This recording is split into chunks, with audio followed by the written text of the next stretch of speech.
ধানমন্ডির 32 নম্বর কি আল্লাহর ঘর ছিল নাকি মিয়া? হ্যাঁ?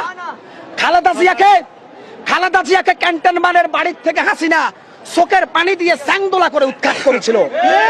তখন কি মজা লেগেছে আওয়ামী লীগ? আমরা ভুলে যাই নাই। খালেদা জিয়ার বাসার সামনে 14টা বালির ট্রাক দিয়ে খালেদাকে অবরুদ্ধ করে রেখেছে।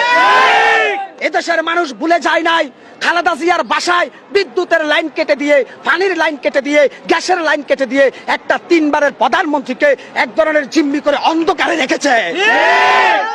আমরা ভুলে যাই নাই নৌ পরিবহন মন্ত্রী শাহজাহান খান খালেদা জিয়াকে সরাসরি হত্যার হুমকি দিয়েছে। ইতিহাস কখনো মিথ্যা প্রমাণ হবে না। শেখ হাসিনা সিলেটের ইলিয়াস আলীকে মেরে যমুনা নদীতে ভাসিয়ে দিয়েছে। ইতিহাস কখনো মিথ্যা প্রমাণ হবে না। শেখ হাসিনা 15 বছরে এই বাংলাদেশে 5 লক্ষের উপরে মানুষ হত্যা করেছে।